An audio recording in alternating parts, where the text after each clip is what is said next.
श्रीराम श्री ब्रह्मचैतन्य गोंदवलेकर महाराज यांचे दैनंदिन प्रवचन आज 31 जानेवारी। नाम हाच भगवंताचा अवतार। आजच्या युगामध्ये नाम हाच भगवंताचा अवतार आहे।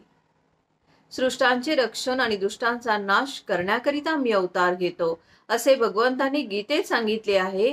त्यावरून असे ठरते की सृष्ट आणि दृष्ट या दोघांचेही अस्तित्व असून त्यात दृष्टांकरिता सृष्टांना त्रास होण्यातच भगवंताच्या अवताराची उत्पत्ती आहे। आजकाल पाहू गेले तर असे दिसते की सृष्टांचे अस्तित्वच जवळजवळ दुर्मिळ झाले आहे। म्हणजे ज्यांचा छळ झाला असता भगवंताने अवतार घ्यावा ते सृष्टच नामशेष झाले आहेत।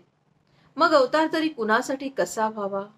याचा अर्थ अवतार होणारच नाही असे नाही, पण वस्तुस्थिती काय आहे हे यावरून आपल्याला समजेल।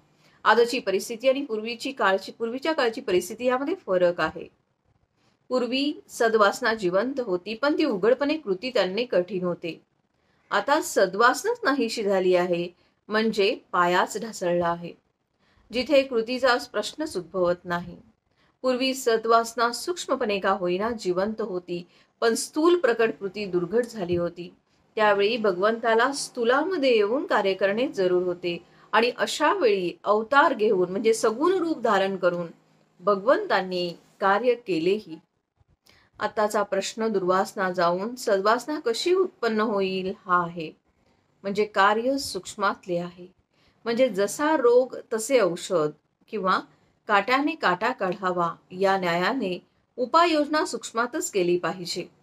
वासना बदलायला वासने इतका जबरदस्त इलाज पाहिजे आणि तो म्हणजे भगवंताचे नाम।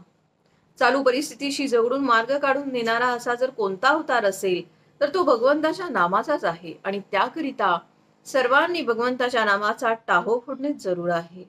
हे कार्य भगवंताने सगुण रूप धारण करून होणे कठीण आहे। ज्या अर्थी कारण सूक्ष्मातले आहे त्या अर्थी त्याला इलाजही सूक्ष्मातला पाहिजे।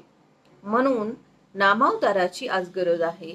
प्रत्येक नामागणी त्याचा अवतार आहे आणि त्याची कास धरणे म्हणजेच नाम घेणे हे आमचे आजचे मुख्य कर्तव्य आहे। तेवढे केले की नाम आपले अवतार कार्य करून दाखवी। आपण आपले प्रेम प्रपंचाकडे लावले आहे ते नामाकडे लावावे, म्हणजे नामस्मरणाला फार आनंद येईल। मनाला नामाची चटक लागली आणि नामाच्या प्रेमातच मन रंगून गेले म्हणजेच जन्म सफल झाला। आजचे बोधवचन, नामाने कलीची सत्ता नाहीशी होते, म्हणून नामधारकाला कलीची बाधा नाही। जय जय रघुवीर समर्थ।